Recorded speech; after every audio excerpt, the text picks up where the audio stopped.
तो आनंदा 2.0 के लिए इस तरीके से नई वेबसाइट है जो 1.0 से पूरी अलग है, जिसमें आपके पास यहाँ पे 3 ऑप्शन होते हैं लॉगिन के। पहला है कस्टमर, सेकंड है सेल्स चैंपियन, थर्ड है एम्प्लॉय। तो agent and use and SBS को इसमें सेल्स चैंपियन ऑप्शन में जाके पॉलिसी करनी होती है। जैसा कि यहाँ पे नीचे भी लिखा हुआ है कि आपको सेल्स चैंपियन में क्लिक करना है। तो इस वेबसाइट का लिंक और इसका एक्सेस अगर आपको चाहिए तो आप अपने ब्रांच में कांटेक्ट कर सकते हैं, वो आपको प्रोवाइड कर देंगे। तो यहाँ पे जैसे हम सेल्स चैंपियन में क्लिक करते हैं, अब यहाँ पे आपको जो भी आपके, अगर आप डीओ है तो आपको एसआर नंबर डालना है और एजेंट है तो आपको यहाँ पे कोड डालना है। तो यहाँ पे फर्स्ट टाइम जब लॉगिन करेंगे तो आप ओटीपी से लॉगिन कर सकते हैं, या फिर आप चाहें तो यूजर नेम आईडी डाल के पासवर्ड भी क्रिएट कर सकते हैं। तो इस तरीके से आपके पास यहाँ पे सारे प्लान्स जो भी अवेलेबल है आनंदा 2.0 में, ऑलमोस्ट 33 प्लान्स एलआईसी के सभी इसमें अवेलेबल हैं। तो यहाँ पे आप जाके कोई भी प्लान जो भी आपको चाहिए वो सिलेक्ट कर सकते हैं, या तो आप कैटेगरी वाइज कर सकते हैं या फिर आप यहाँ पे ऐसे सर्च भी कर सकते हैं। तो इस तरीके से आपको यहाँ पे जो भी प्लान चाहिए, जैसे मान लीजिए जैसे हम जीवन लाभ सेलेक्ट करते हैं, यहाँ पे नीचे प्रोसीड पे क्लिक करना है। अब यहाँ पे आपको प्रपोजल डिटेल डालनी है, जो भी प्रपोजल डिटेल है वो आपको यहाँ पे पूरी कंप्लीट डालनी है। फिर आपको यहाँ पे बेसिक डिटेल और प्रपोजल में जो भी कस्टमर की डिटेल है वो सारी यहाँ पे आपको फिल करनी है, उनका नाम, डेट ऑफ बर्थ, जेंडर, जो भी उनके व्हाट्सअप, जो भी उनके मोबाइल नंबर है वो मोबाइल नंबर, और यहाँ पे अगर व्हाट्सअप नंबर अलग है मोबाइल नंबर से तो वो आपको यहाँ पे मेंशन करना है। फिर आपको यहाँ पे उनकी ईमेल आईडी डालनी है और रेजिडेंशियल स्टेटस में आपको यहाँ पे इंडियन करके सेलेक्ट करना है। अब यहाँ पे प्रोसीड पे क्लिक करना है। प्रोसीड पे क्लिक करने के बाद अब यहाँ पे जो भी आपने डिटेल फिल करी है वो डिटेल यहाँ पे शो हो जाएगी सारी। फिर आपको नीचे यहाँ पे प्रोडक्ट डिटेल में जाना है और प्रोडक्ट डिटेल में जाके आपको यहाँ पे जो भी सम एश्योर्ड आप लेना चाहते हैं वो सम एश्योर्ड यहाँ पे आपको सेलेक्ट करना है। जैसे हम 10 लाख का यहाँ पे लेना चाह रहे हैं। फिर यहाँ पे पॉलिसी टर्म आपको यहाँ पे सेलेक्ट करना है, कौन सा टर्म आप लेना चाह रहे हैं, फिर कौन सा मोड आप लेना चाह रहे हैं, मंथली, क्वार्टरली, हाफ-ईयरली, इस तरीके से। अगर नेच में है तो नेच आपको यस करना है, मंथली में तो नेच कंपलसरी होता है। फिर आपको अगर यहाँ पे एक्सीडेंट बेनिफिट देना है तो यहाँ पे आप सेलेक्ट कर सकते हैं कितने लाख का है, 10 लाख, जैसे हमारा 10 लाख की पॉलिसी है तो 10 लाख का है। और अगर किसी कस्टमर को नहीं चाहिए तो आप नॉट रिक्वायर्ड करके आगे कैलकुलेट प्रीमियम पे क्लिक कर सकते हैं। तो इस तरीके से यहाँ पे आपको प्रीमियम शो हो जाएगी, जितने भी monthly, quarterly, half-yearly, yearly premium आती है वो प्रीमियम यहाँ पे आपको शो हो जाएगी। आप चाहें तो बेनिफिट इलस्ट्रेशन पे क्लिक करके इनका जो भी बेनिफिट इलस्ट्रेशन है वो डाउनलोड कर सकते हैं। फिर यहाँ पे आपको सेव कोड पे क्लिक करना है और फिर नीचे आपको प्रोसीड पे क्लिक करना है। प्रोसीड पे क्लिक करने के बाद अब जैसे मैंने एज ए डीओ इसमें लॉगिन किया है तो यहाँ पे अगर आप एज ए एजेंट लॉगिन करेंगे तो आपकी सारी डिटेल यहाँ पे ऑटोमेटिकली शो हो जाएगी, और जिस कोड के अंदर हम ये पॉलिसी करना चाहते हैं उनका यहाँ पे, तो यहाँ पे ऑटोमेटिक उनका कोड डालते हैं, यहाँ पे नाम शो हो जाएगा, ये किस एजेंट का नाम है। तो यहाँ पे एजेंसी कोड डालते हैं, यहाँ पे एजेंट का नाम वगैरह शो हो जाएगा। फिर इस तरीके से आपको यहाँ पे अपडेट डिटेल पे क्लिक करना है। अपडेट डिटेल पे क्लिक करने के बाद आपको प्रोसीड टू प्रपोजल पे क्लिक करना है।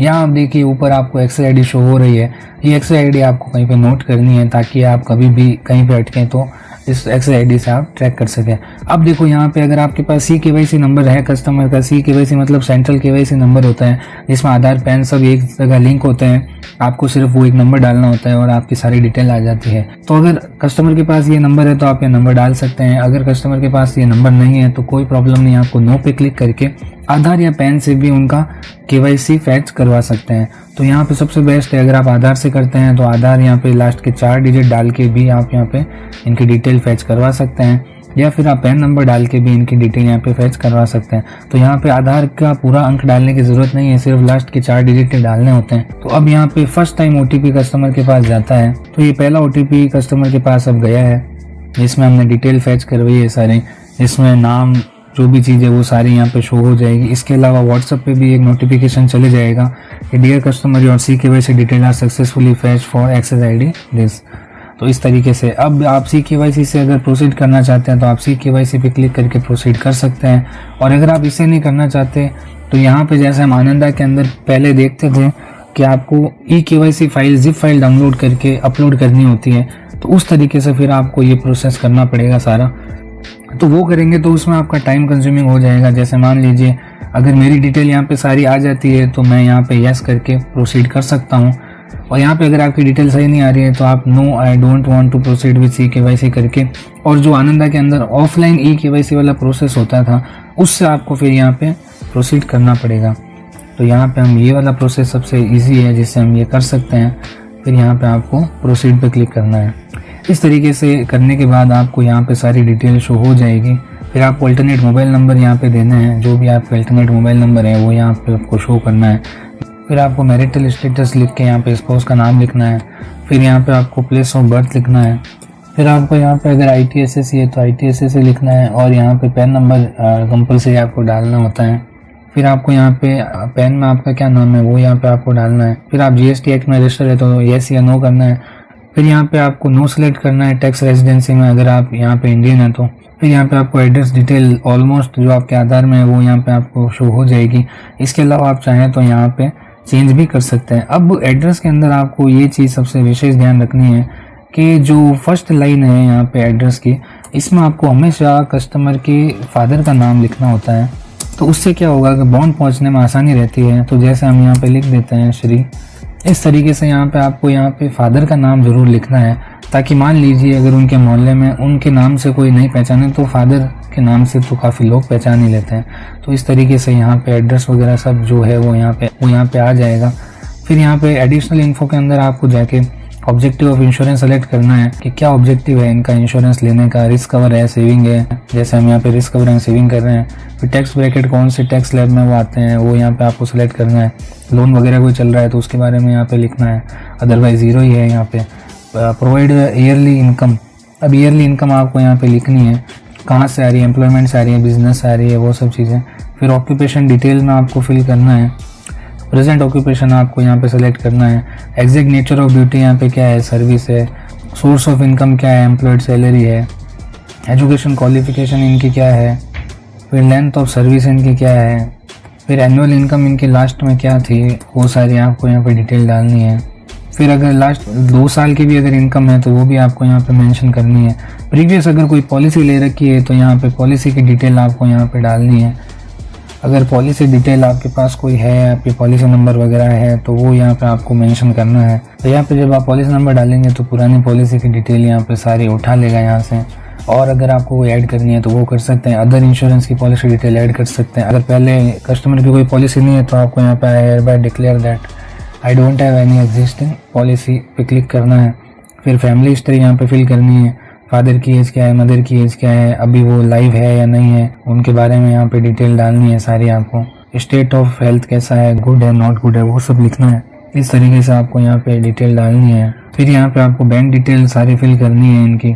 बैंक डिटेल फिल करने के बाद आपको यहाँ पे नेच डिटेल डालनी है। अगर आप सेम अकाउंट रखना चाहते हैं पेमेंट कटवाने के लिए मंथली तो उसमें आप ये सेम भी दे सकते हैं।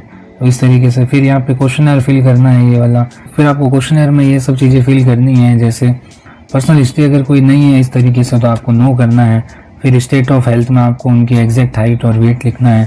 फिर यहाँ पे सेटलमेंट ऑप्शन, मतलब लास्ट में या डेथ पे जो पैसा मिलेगा उसको अगर वो किस्तों में लेना चाहते हैं, इंस्टॉलमेंट में लेना चाहते हैं तो यस करना है, अदरवाइज नो करना है। प्रीवियस इंश्योरेंस डिटेल अगर उसके बारे में है तो वो सब यहाँ पे आपको नो करना है, यस नो करना है। ऑलमोस्ट यहाँ पे लगभग सब चीज़ें नो ही है, तो आपको अगर सारी नो है तो उसमें कुछ भी छेड़ना नहीं है। फिर फैमिली मेडिकल हिस्ट्री के बारे में है, फिर हैबिट्स के बारे में। इस तरीके से आपको यहाँ पे सारी डिटेल्स डालनी है। फिर आपको प्रोसीड पे क्लिक करना है। फिर अब आपको यहाँ पे नॉमिनी की डिटेल डालनी है। नॉमिनी आप किसको बनाना चाहते हैं, जैसे मान लीजिए मैं मदर को बनाना चाहता हूँ। फिर अगर आप नॉमिनी ऐड करना चाहते हैं, 2-3 मल्टीपल नॉमिनी बनाना चाहते हैं तो यहाँ परसेंटेज डिसाइड करके आप ऐड पे क्लिक कर सकते हैं।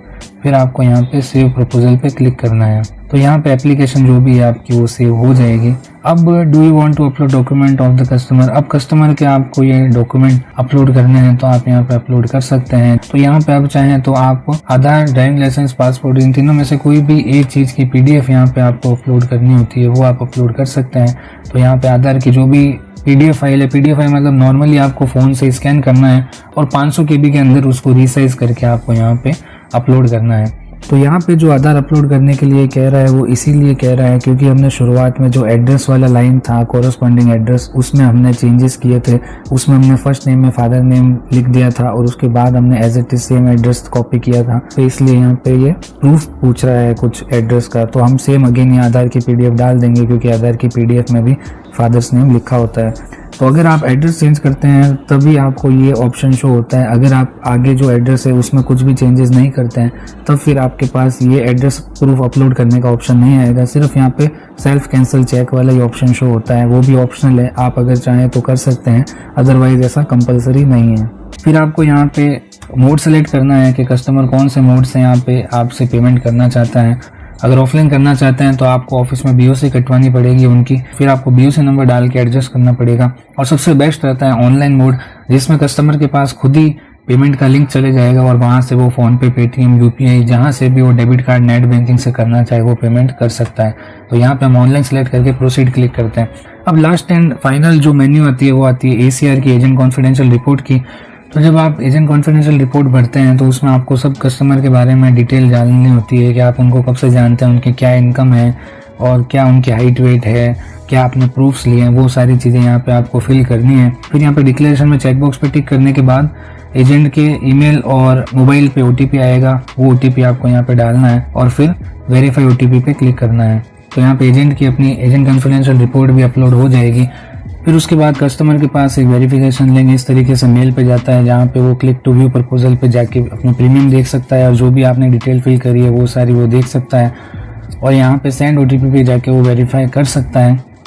तो ये दूसरा OTP कस्टमर के पास जाता है। पहला जब KYC हम फैच करते हैं तब जाता है और सेकंड ये कस्टमर खुद जब वेरीफाई करता है तब जाता है। फिर यहाँ पे पेमेंट मोड वो सिलेक्ट कर सकते हैं, किस गेटवे से वो करना चाहते हैं। इस तरीके से आपका यहाँ पे पेमेंट कंप्लीट हो जाता है और कुछ ही टाइम बाद अगर यहाँ पे समय शॉर्ट कम है तो आपका ऑटोमेटिक पॉलिसी जनरेट हो जाती है और अगर थोड़े बड़े केस है तो वो आपके ब्रांच में कंप्लीट हो जाते हैं। एज नॉर्मल जो आनंदा 1.0 में कंप्लीट होते हैं वैसे यहाँ पे 2.0 में कंप्लीट हो जाते हैं। तो दोस्तों इस तरीके से था हमारा LIC आनंदा 2.0 का प्रोसेस। तो आई होप आपको पूरा प्रोसेस अच्छे से समझ आया होगा। ये सब करने के बाद आप यहाँ पे देख सकते हैं MHR के अंदर अगर कोई आप DO है तो MHR कोई पेंडिंग हो तो आप MHR फिल कर सकते हैं। एजेंट डैशबोर्ड के अंदर आप जाके जो भी आपने लीड, कोटेशन, प्रपोजल्स देखे हैं वो सारे यहाँ पे आपको शो हो जाएंगे। प्लान्स जो भी इसमें अवेलेबल है वो सारे यहाँ पे शो हो जाएंगे। अगर आपको नई लीड क्रिएट करनी है तो नई लीड क्रिएट में आपको जाके करना है। कस्टमर एडवाइजरी है, अगर कैलकुलेशन करनी हो तो वो सब आप